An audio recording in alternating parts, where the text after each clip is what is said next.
The Buddha's 4 stages of awakening. Most Buddhists only know the first. Stream entry. Almost everyone teaching Buddhism online stops there. Entire books, entire retreats, entire YouTube channels devoted to the first stage. Then a wall of silence. Stage 2, 3, 4. Barely a whisper. The canon itself is the reason. And once you see why the canon is quiet, you understand awakening differently. There is a map of the path the Buddha drew. 4 stages, 10 fetters. Most teachers will never show you the whole thing.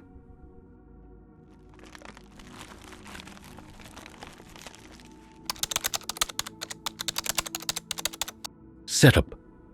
The map exists.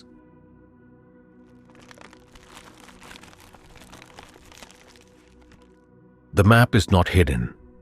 It sits in plain sight in a single short discourse. The Samyojana Sutta, Anguttara Nikaya, 10.13. The Buddha lists 10 fetters. Samyojana. The Pali word means a binding, a tie, the rope that keeps an animal yoked to the post. These 10 ropes hold the heart bound to the round of birth and death. The path of awakening is the cutting of these ropes, not the sudden eruption of mystical experience, the progressive falling away of specific, named, recognizable bindings. The 4 stages of awakening are defined by which fetters fall at each stage.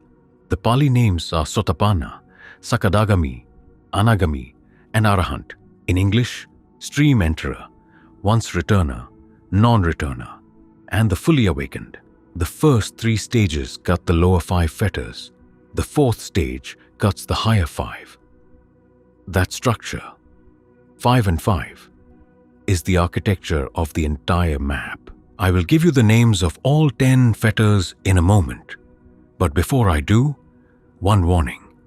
This is not a ladder you climb by an act of will. It is not a checklist of inner experiences you produce by trying. The canon is precise about this, and most online Buddhism gets it backwards. We will come back to it in the last 2 minutes of this video because everything else depends on it. For now, the map, stage by stage, what falls at each, what the canon shows about how this looks in actual life, including the lives of people who never ordained, who lived as householders, who had jobs and children and ordinary days. The map is for them. It is for you.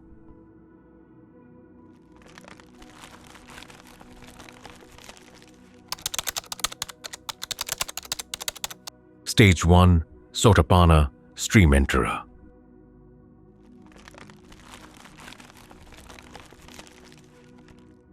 The first fetter is Sakkaya-ditthi, self-identification view, the deeply held assumption that there is a me inside the 5 aggregates of body and mind, not the conceptual belief that is easy to see through, the lived assumption, the reflex that says I before any thought has begun. The second fetter is Vicikiccha, uncertainty, not intellectual doubt about Buddhism's claims. The deeper uncertainty about whether this path actually leads where the Buddha said, whether right view, right effort, right concentration are real things or words on a page. The third fetter is Salabhata Paramasa, grasping at habits and practices, the belief that rituals and rules, performed correctly, will themselves bring liberation. That bowing the right way, chanting the right verses, sitting in the right posture, is what saves you. When these 3 fall away, together in a single seeing, the practitioner has entered the stream. The standard formula appears across the canon. In Anguttara Nikaya 3.87 and Samyutta Nikaya 55.25. With the wasting away of 3 fetters, a stream winner, steadfast, never again destined for states of woe, headed for self-awakening, 3 things follow. The stream enterer cannot be reborn in lower realms. The stream enterer reaches full awakening within at most 7 lifetimes, and the seeing is irreversible. The Dhamma eye has opened. What is seen cannot be unseen. If you have watched the video on the 4 tests for stream entry, you already know how to recognize the stage from the inside. If you have watched the video on anatta, you already know the first fetter from the inside. I will not repeat that material here. What matters for this map is one thing. Stream entry is the first cut. After it, the practitioner is no longer a wandering being. Someone is on the path. Householders attain this stage routinely in the canon. Anathapindika, the merchant who built the Jeta Grove monastery, was a stream enterer. So was Visakha, the great laywoman of Savat. Stream entry has never been the property of monks.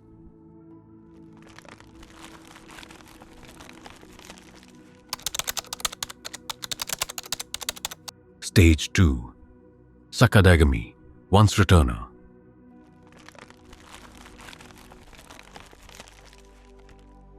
The 4th fetter is kamaraga, passion for sensual pleasure.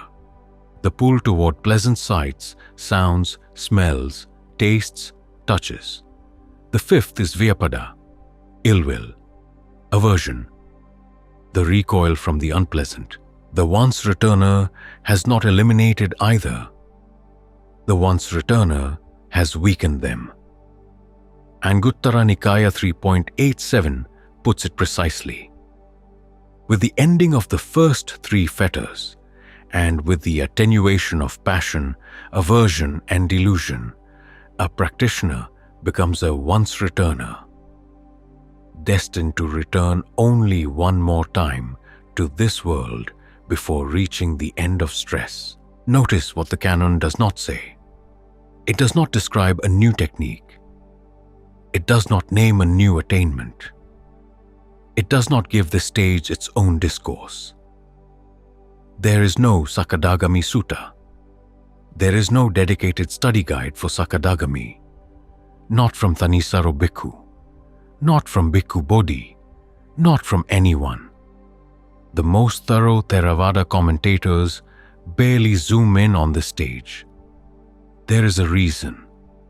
The practice does not change. In Samyutta Nikaya 22.122, Sariputta is asked what virtuous behavior a stream enterer should attend to. The answer: continue attending to the 5 clinging aggregates as inconstant, stressful, not self. And this practitioner, doing the same thing the same way, may realize the fruit of once returning. The seeing does not become a different seeing. The same seeing, deeper. The same attention, longer. The same letting go, more thorough. And at some point, not by a single dramatic event, but by accumulated weight, the heart's grip on what is pleasant and what is unpleasant begins to loosen. In daily life, the body still hungers. The hunger no longer commands. Irritation arises. It does not stick. The reactivity has not gone. It has lost most of its grip. Honesty about what the canon emphasizes here is itself the lesson. There is no shortcut. There is no 12th technique. There is the same practice, sustained, deepening.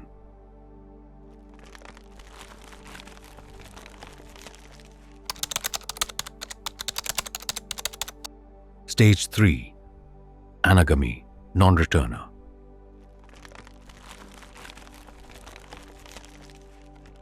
The non-returner finishes what the once-returner began.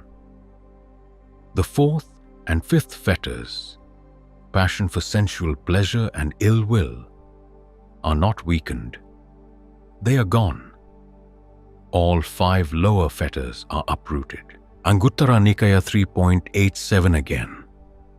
With the ending of the 5 lower fetters, The practitioner is destined to spontaneously reappear in the pure abodes, Suddhavasa, there to be totally unbound, never to return from that world.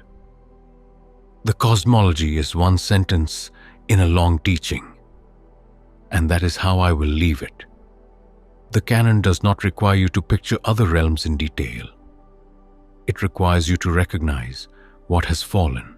What has fallen in this life is the heart's pull towards sensual gratification and the heart's recoil from displeasure. Not subdued, not managed, extinguished. This sounds inhuman. It is not. The canon shows it embodied in householders. Sita of Machikasanda, in Samyutta Nikaya 41.10, lay on his deathbed, surrounded by family and devas. The devas urged him to direct his mind toward kingship in his next life. He declined. Even kingship, he said, is inconstant. He died as a non-returner. Uga of Hattigama, in Anguttara Nikaya 8.22, is described by the Buddha himself. There is no fetter bound by which Uga, the householder, will come back to this world. A married man, a clansman, with property and obligations, and Nandamatar, in Anguttara Nikaya 7.50, a laywoman.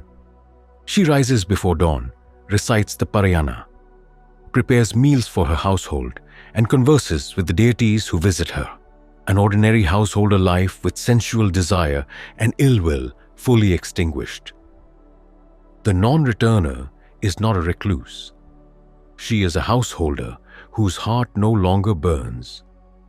This is the stage where the canon is most explicit that lay attainment is real, named, and routine, not theoretical, recorded.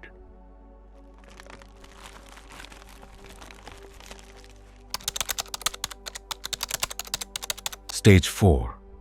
Arahant, fully awakened.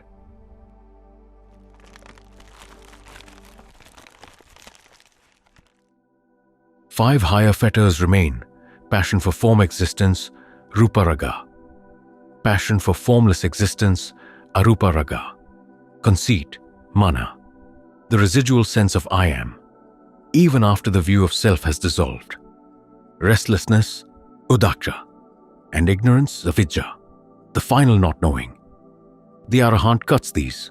The clearest portrait of the hinge between non-returner and Arahant is in Samyutta Nikaya 22.89, the Khemaka Sutta. The elder monk Khemaka is asked whether he assumes a self in any of the five aggregates. He answers no. Asked again whether he is therefore an Arahant, he answers, and this is the line at the center of this video. With regard to these five clinging aggregates, there is nothing I assume to be self or belonging to self. And yet I am not an Arahant. I am has not been overcome. Although I do not assume that I am this. It is just like the scent of a blue, red, or white lotus. He gives a simile. A washerman cleans a soiled cloth with salt and lye. The cloth comes back clean, but it still smells faintly of the lye. Only when placed in a scented hamper, over time, does the scent fade. So with the non-returner. The view of self is gone. The grossest passions are gone. But the faint perfume of I am still clings. By the end of the discourse, Khemaka and 60 other elder monks have attained arahantship. The lotus scent has faded. The declaration is the same throughout the canon. In Samyutta Nikaya 22.59 and elsewhere. Birth is ended, the holy life fulfilled, the task done. There is nothing further for this world. A correction is needed here, because audiences raised on misconceptions about awakening picture an emotionless figure who has shed humanity. The canon shows the opposite. The Buddha, after a stone struck his foot, Samyutta Nikaya 1.38, endured excruciating bodily feelings, painful, fierce, sharp, racking. He endured them mindful, alert, and unperturbed. Pain was felt, suffering was not added to it. The Arahant still uses the word I, Samyutta Nikaya 1.25, conforming to common usage. Not because conceit remains, because language requires it. The Buddha himself tended to a sick monk no one else would tend, telling his disciples, "Whoever would tend to me should tend to the sick." Sariputta, told of the Buddha's coming death, called it a sad thing, but no disturbance arose in his mind. Ananda recognized this as the sign that conceit was gone. What has ended is afflictive emotion. What remains is human responsiveness, feeling, recognition, care, even humor. The Arahant is not a robot. The Arahant is a human being from whom the burning has been entirely lifted. One last honest point. Lay Arahantship. The Canon's record is quite here. Bahia, in Udana 1.10, is the only unambiguous lay Arahant, and he was a wandering ascetic, not a householder, and died the same day. Lay attainment up to non-returner is well attested and named. Lay Arahantship is theoretically possible, but practically rare, even in the suttas.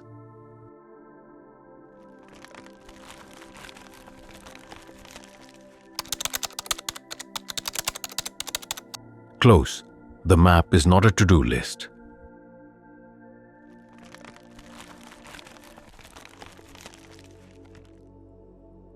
There is the map. 4 stages, 10 fetters. Each stage defined by what falls. Now the warning I promised at the start. This map is not a to-do list. Almost no one online teaches this clearly. Thanissaro Bhikkhu, in a 2024 talk titled The Path to Stream Entry, put it this way. When we hear about stream entry and how it cuts 3 fetters, we think we have got to figure out what those fetters are so that we can cut them and get there. But the fetters are cut by stream entry. The cutting of the fetters is not the cause. It is the result. It is through doing the path that things get cut. You do not break the first 3 fetters in order to enter the stream. You enter the stream and the fetters break. You do not weaken the next 2 by deciding to weaken them. You practice the path and they weaken. The map describes what the path produces. It is not a checklist of inner experiences you produce by trying. In Samyutta Nikaya 55.5, Sariputta names the 4 factors that lead to stream entry: association with people of integrity, hearing the true Dhamma, appropriate attention, and practice in accordance with the Dhamma.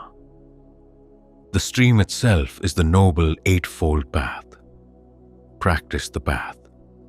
The fetters take care of themselves. The map exists not to grade yourself.